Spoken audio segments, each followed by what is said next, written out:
Alô, meus queridos irmãos, pastor Moabel.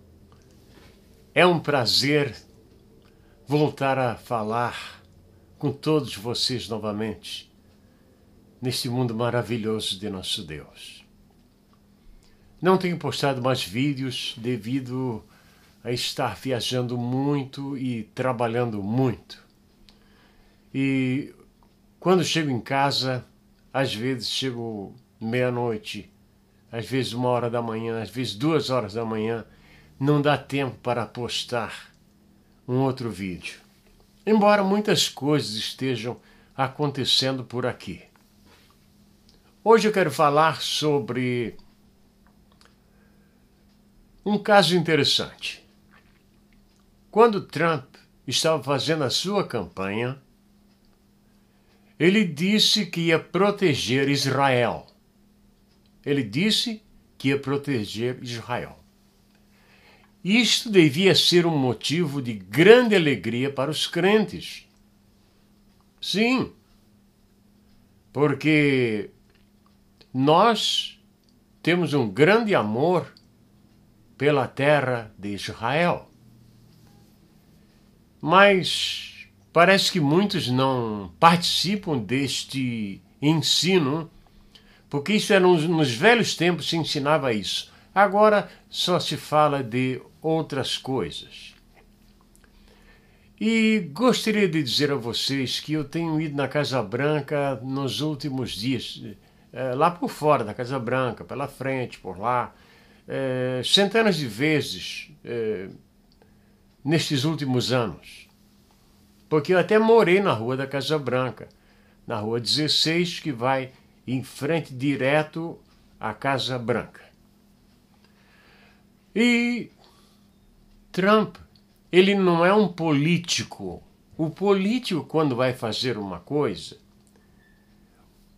todos os outros políticos, de um modo geral, só apoiam se ele lhes der um quinhão, uma parte. Eles estão lá pelo voto popular, o povo os elege, mas o povo não sabe que é tudo negociado. Eu quero saber o que eu vou ganhar para aprovar o teu projeto. A coisa funciona assim. Então, a troca de favores e às vezes até de dinheiro. Mas Trump, ele não é político. É um homem de negócios. Ele vê o futuro com os olhos de negociante. E ele sabe que não existe como viver um dia sem a tecnologia de Israel. É impossível. Para que todos saibam, é bom saber que Israel é o país onde existe mais pessoas formadas no mundo. E que eles têm 127 prêmios Nobel da Paz e o Brasil não tem um.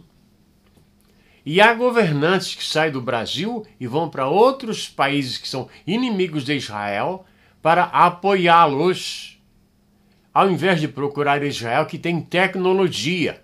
É por isso que o nosso país está tão atrasado, um sofrimento tão grande, porque o país que tem tecnologia, eles não querem apoiar.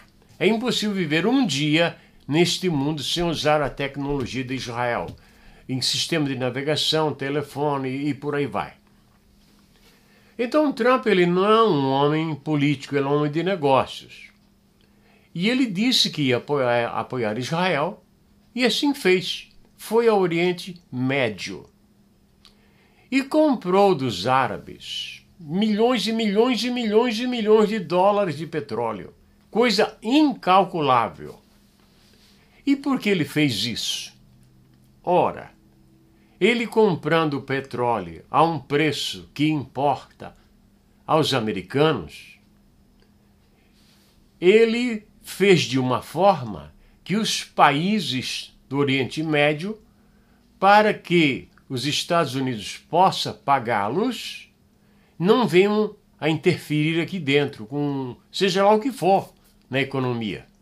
Porque a América tem que prosperar para pagar o petróleo comprado no Oriente Médio. Porque quando o petróleo foi descoberto no Oriente Médio, aqui já tinha muito petróleo. Mas eles instalaram lá 7 firmas, americanas e inglesas. Até que em 1948 foi criado a OPEP para regular o preço do petróleo lá no Oriente Médio. Desde então, o petróleo vem subindo, subindo, subindo, e o mundo está no caos que está, porque o preço do petróleo não está na mão dos americanos, e nem dos ingleses, e sim da OPEP. Então ele comprou muito petróleo e agora eles têm que manter a paz com a América para poder receber o dinheiro. Um negócio inteligente. Aproveitando a viagem, ele foi a Israel. E ele já disse muitas vezes que quer que seja transferida a capital de Israel de Tel Aviv para Jerusalém, porque assim eles não poderão de forma alguma dividir Jerusalém. Não é uma coisa interessante? Aqui na Bíblia, na palavra de Deus, a palavra Jerusalém está citada mais de 800 vezes. E nos outros livros do Oriente Médio, nenhuma vez. Nenhuma. E agora todo mundo quer ser dono de Jerusalém. Não dá, né? Porque Jerusalém é a capital espiritual de um povo. E eles querem dividir Israel, a Jerusalém a qualquer preço. É bom lembrar que a população de Israel é a 1000ª do mundo. De 1000 partes, uma parte é Israel. E olha quanta luta contra Israel. A ONU só se reúne para discutir assuntos contra Israel. Nunca favorável. Nesta última votação, até a Alemanha votou a favor de Israel. Os Estados Unidos se absteve de votar. Mas a Alemanha votou favorável a Israel. E o Brasil? Contra. O Brasil sempre contra. Eu vou lhes perguntar, irmãos brasileiros, quem luta contra os judeus, ele pode vencer? Impossível vencer. O judeu é invencível por causa do seu Deus.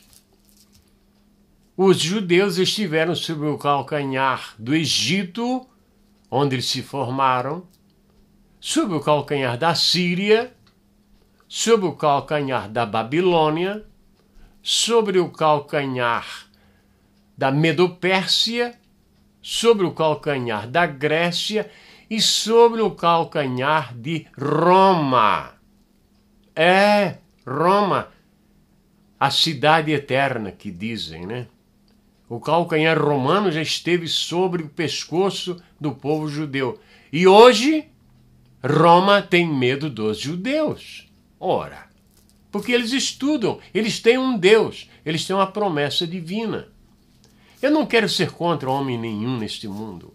Eu quero ser contra o mal que é produzido pelos homens, mas não contra o homem, porque o homem é um ser criado por Deus, é um ser majestoso, que faz poesias, que canta, que constrói coisas, que pinta quadros, que faz pontes. O homem é uma criatura majestosa, criada por Deus. Então, agora, depois de os judeus estarem sobre o calcanhar, as botas de ferro do Egito, da Síria, da Babilônia, Medopérsia, Grécia, Roma e depois Alemanha, está livre desde 1948. Então, quem se levanta contra os judeus sempre perde. Sempre perde. E por que o Brasil sai a votar contra Israel? O atual presidente, não conhecendo nada de história, ele não conhece, não. Porque se ele conhecesse um pouquinho como eu conheço, e muitos outros conhecem, ele não se levantaria para votar contra Israel, porque ele vai perder. Vou dar um pequeno exemplo para vocês. George Bush, o pai, estava governando a América. E ele falou uma sentença ou duas contra Israel, bastou para perder a eleição para Clinton. Clinton, na casa de Clinton, a coisa eu considero como Acabe e Jezabel. Clinton é um homem muito inteligente. Tirou a América das dívidas e deixou dinheiro.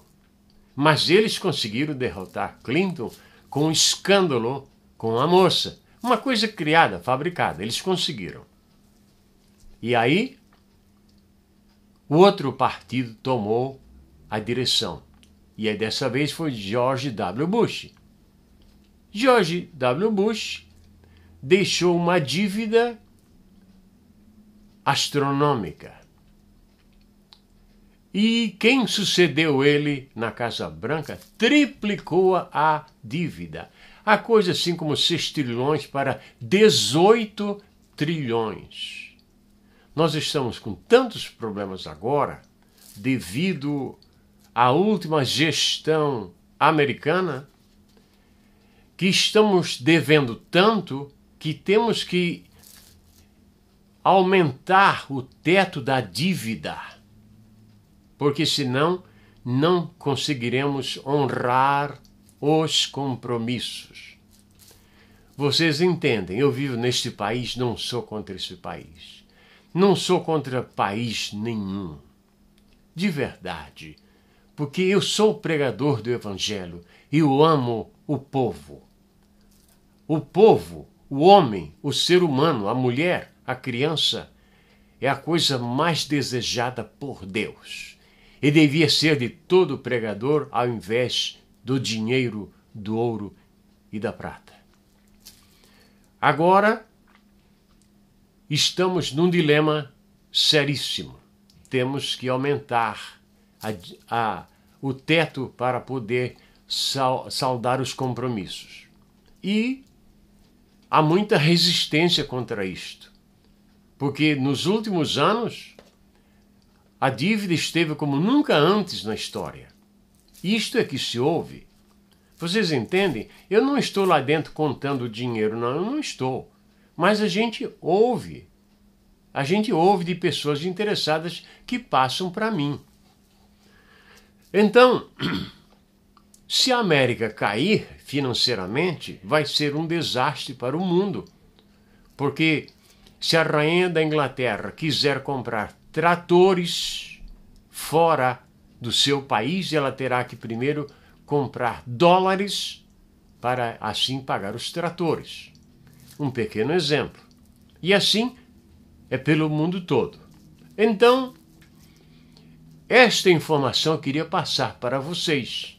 Da viagem de Trump comprando petróleo e fazendo negócios com o pessoal do Oriente Médio, com os árabes, e indo a Israel. É interessante notar que 2 sírios estávamos trabalhando juntos e eles me disseram que a compra que foi feita no Oriente Médio é muito ruim para o Oriente Médio, mas muito bom para a América.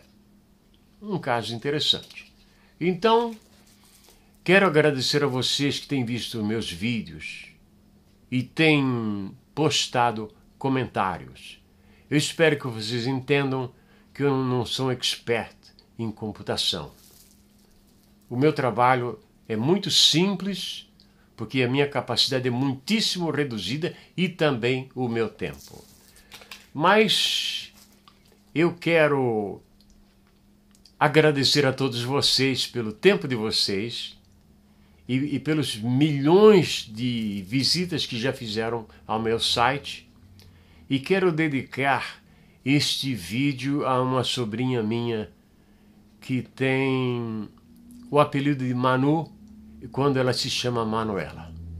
Muito obrigado a todos vocês que estão nos lugares mais distantes deste mundo maravilhoso de nosso Deus. Se você não entendeu nada do que eu disse, o que é difícil, eu quero que você saiba uma coisa. Deus ama você. Muito obrigado a todos vocês. Amém e amém.